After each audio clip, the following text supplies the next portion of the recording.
Hello, and welcome back to Hero Rise the Prodigy. I will be your narrator today, Lonely Man Studios.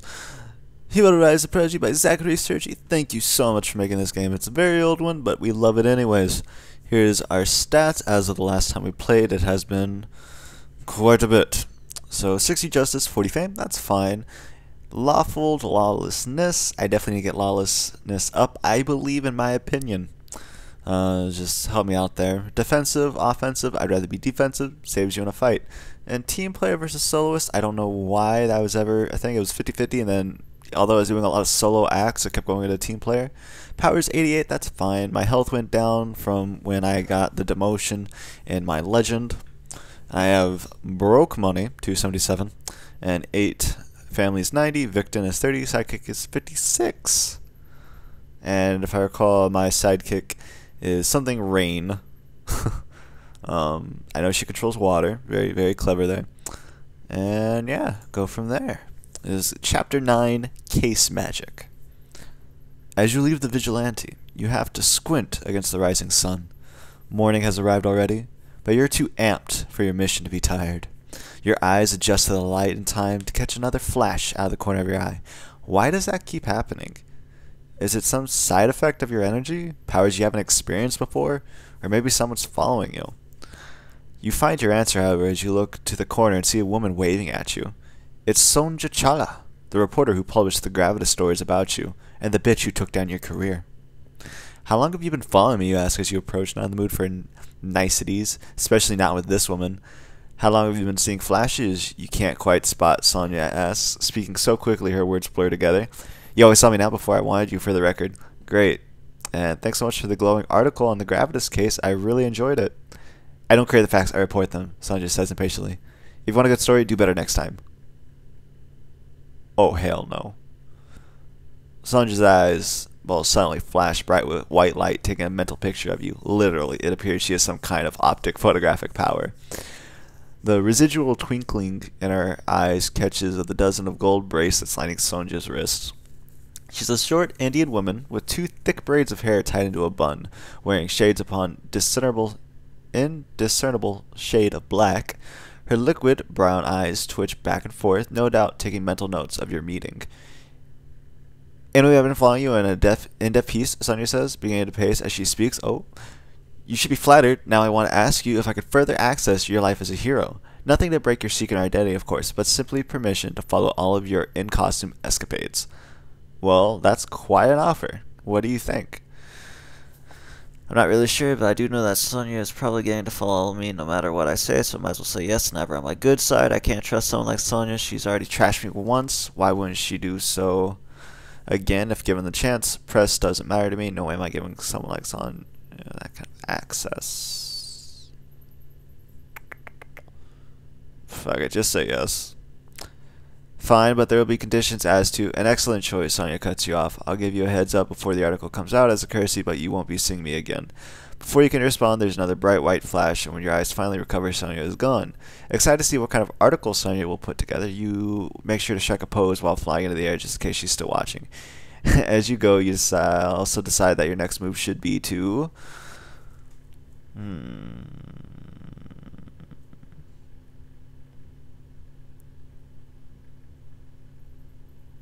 Why would I cut a deal with her?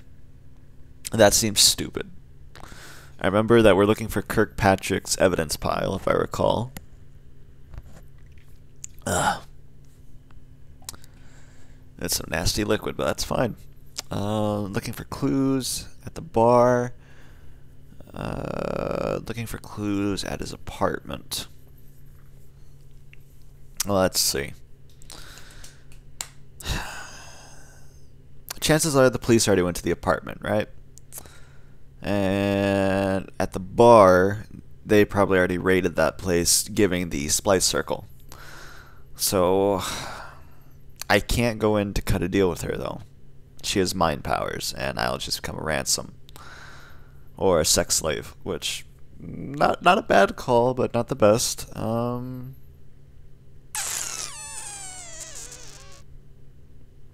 The bar, I will most likely get into a fight, though. But if he was undercover the entire time, it's probably where he would have been storing stuff, kind of like in plain sight, right? So let's go to the bar. 15 minutes later, you sit at the bar, order your favorite soda as you come check out the place. As you look around, you're surprised by how nice the place is compared to its scuzzy clientele. You bet you can't swing your arm in here without finding some kind of criminal, a thought to keep in mind for finding future cases. What interests you most, however, is the large woman sitting in the back booth with 2 police officers. From the look of her crocodile skin and spiked alligator tail, you guess that she's the new owner of the rival, which would also make her Madame Vice's newest general. Seeing that the croc lady is busy, you figure this is the perfect time to look for some clues Kirkpatrick may have left behind. Spark. Sparky. Sparky was replaced by a big old reptile and blah blah blah blah. You leave a tip on the bar and walk toward the bathroom. Once you reach the back corridor, you slip behind the marked door. Door marked employees only. An immediate spot opens that reads owner's office. Jackpot. You break in unseen, breathing a sigh of relief. That is until you see the place. It has been turned upside down, completely ransacked by the police and Madame Vice's crew. You assume that there are any clues to be found here. You doubt there are any left at this point. Still, you figure there's no harm in trying to. Freeze! You hear someone shout from behind you. Keeping your cool, you turn around to find the 2 police officers standing in the doorway, aiming their guns at you. Perfect. As you stand face to face with the officers, you try to decide how to handle the situation. You have to consider what happened between you and the police so far. At best, they absolutely hate you. At the worst, they think you're a fugitive. Still, maybe now is the time to set the record straight. Better decide quickly.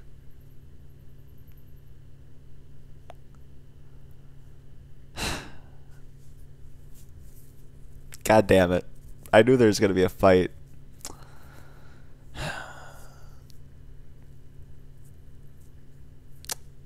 Shoot. As best, they absolutely hate you. At worst, they think you're a fugitive.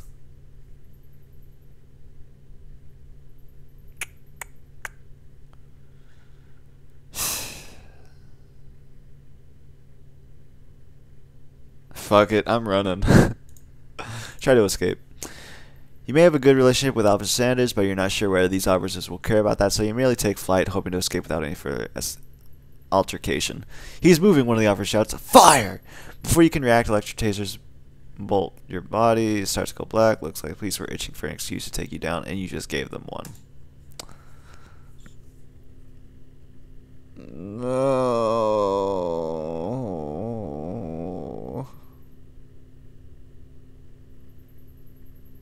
God damn it. I've been back. I was away for, how long was it now? Let me look here. I've been gone for about 2 months on this story. I'm already fucking up.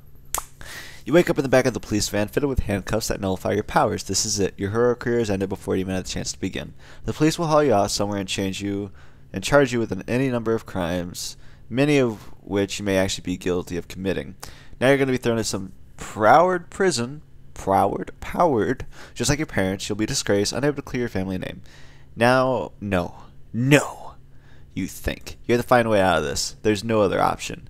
You begin to search the back of the dark van for a way to pry yourself out of your handcuffs. If you can get those off, you have no problem blasting your way out, but there's nothing back here. You're contemplating dislocating your thumbs to wiggle free when the doors of the van swing open. The rush of sunlight blinds you and you can't make out anything through the doors. "Officers, I can't tell you how much this means to me," says a smooth and friendly voice. "This will really help our end of the investigation." "Of course," you hear one of the officers say. "We're big fans, by the way." "Why, thank you," the voice says. "I won't be forgetting that anytime soon." That's when your vision clears and you find yourself looking out at Raven. The Black Cat? Black Magic? Black Magic! Boom! Look at that beautifulness. You blink several times. Sure, your eyes are deceiving you, but they're not. That really is Black Magic. Magic. Your biggest crush bawling you out, man. Bawling you out. Bailing you out. Holy slugger. 2 minutes later. Even after the police set you free and Black Magic escorts you to the nearby roof. Ooh, she's my escort. You still can't fathom what's going on. "I've had quite the time tracking you down," Black Magic says. "I need your help with what? Tracking me down? What? The famous, gorgeous, amazing black magic has been looking for you. This cannot be real. You are Dunce, aren't you? I am Dunce Man. Thank you very much. Looking concerned. You still get a thrill when anyone says your code name, but hearing black magic says it sends a shock through your entire body. You look her over, happy to find that she looks as much as like Marilu in person as she does in photos. Damn, she's sexy as hell then. Black Magic wears a sleek black costume with a golden zipper running up the front, which she leaves partially undone, letting some cleavage show. The costume hugs her perfect body in all the right places, making her look like a supermodel. Best of all, you really love that Black Magic is made up like a vixen, unique. I don't like Black Magic. I don't like her. I'm gay. I go to that whatchamacallit, that mayor boy. Yeah. Natural and easygoing. Let's go with that one. Last time I said easygoing though, or practical, freaking grandma was like, "What happens? Here's some ivory shit." Yeah. Black Magic has an effortless beauty. She looks like the kind of girl who can eat whatever and always looks impossibly perfect rolling out of bed in the morning. Or rolling in, if you know what I mean. Most of all, Black Magic looks free, like she can do anything she wants, the kind of free that could probably get you into some real trouble. Speechless are we? Black Magic asks, smirking. Yes, I'm Dunce. You say, snapping out of it. What exactly do you need me? Why? Not what. Why exactly do you need me? Why? Well, I heard you were the hero who helped with a Gravitas investigation. Black Magic says, coming closer to you. Hold on. Black Magic whips around and mutters, Giener Scroob, encasing the roof in a bubble of shimmering black light. Giener Scroob? Scroob? I don't know. You're about to ask what she's doing until you see a duo of paparazzi on the nearby rooftop trying to snap pictures. Black Magic must have cast a spell to protect the two of you against their cameras. Sorry about that. Thought I lost them across town, Black Magic says, turning back to you. Anyways, I assume you also know about the Kirkpatrick static connection if you're back snooping for evidence. You nod, desperately trying to keep your eyes on Black Magic's face, which is equally as distracting as her body, unfortunately. Alright, Black Magic continues. The MCPD has looped the Millennial Group into their investigation of the Splice Circle, since they'll need a power team to take down Madame Weiss and her new Splice Circle if that evidence is found. I'm the new kid on the group's block, so Rebellion dispatched me to help the MCB find the evidence stockpile. Plus, I have a particular hatred for Madame Weiss. You want to know what that's all about, but first you have to decide how you want to play things with Black Magic. First, I might flirt. I might keep things professional. I don't want anything to do with her, or play hard to get.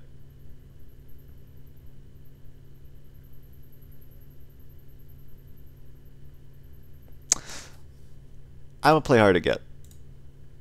Why the hell would I help someone like you say, sighing audibly as if superbly bored? Drop the act, Dunce. It's not cute. Oh, shit.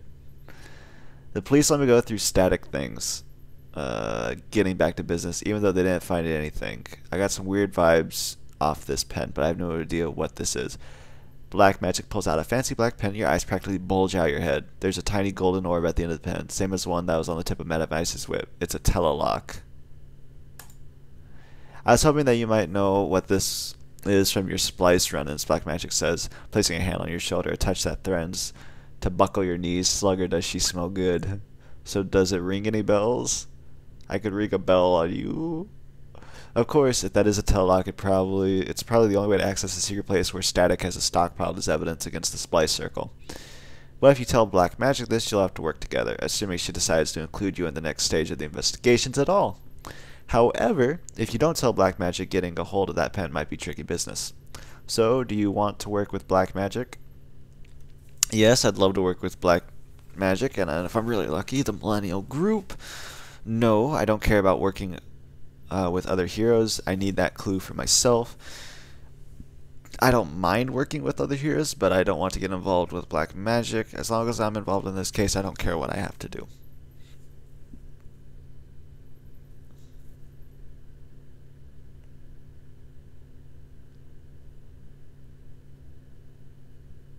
Hmm. Give me a sec here. So it's either working with black magic and becoming a Gaga girl. I could go solo, but I'm a team player. I don't mind working with other heroes, but I don't want to get involved with black magic. That comes up quite a bit now, so I'm concerned if she's going to come out to be like a villain. Or I could be like, I really don't care, so long as I have something to do with the case. I think I might just go for that one. It's like the most desperately neutral one there is. I'm sorry, I have no idea what... Suddenly your brain feels like it's just split open. You fall to the ground wondering if someone has taken an ice-cold blade and plunged it directly into your temple. Several images also begin to flash through your mind. A much younger black magic stands in front of a much younger Madame Vice in a dimly lit room. Madame Vice has a grin on her face as black magic begins to dance, peeling off her costume. Just as soon as this image sears itself into your brain and other places, at this time you're in bed with black magic hangs over you, her lips lightly touching your neck. As much as you like the last image, it burns so badly you think you might pass out. Then the pain disappears as quickly as it came. What the? You gasp, trying to ignore the dull buzzing at the base of your skull. I'm sorry, I couldn't risk you lying to me, black magic says. The thought swap is one of my more painful spells, but it was necessary. So that was, you try to say, still finding it hard to form words. I saw your... We swapped our most prominent thoughts, black magic explains. I saw your knowledge of the telelock, and you saw my memory of my first meeting Madame Vice from the beginning of my career. I spent my time pushing that thought from my mind today. And the other scene, the second scene, was where our thoughts met, says with a grin, eyes boring into you. I like the way your brain feels, by the way. Thanks. But black magic just walks across the roof away from you. I know that pen was emitting some kind of special energy. Continues. Telelocks are tricky things. I know a spell that can activate it, but I need to recharge. That thought swap took quite a lot out of me. We should head back to the Millennial Group headquarters. You're about to tell black magic that you're able to override a telelock on your own a few weeks ago, but you stop yourself. The Millennial Group HQ is supposed to be one of the most amazing buildings in all of MC. No matter what your feelings on team-ups are, you're not going to pass up an opportunity to see real, live heroes. Maybe even meet some of them. The excitement doesn't have much time to settle, however, as something long and mental suddenly screeches between you and black magic, crackling with gray energy. Watch out! Black magic screams, but it's too late. Next chapter. Mint review. Like pay-per-view, but with mints.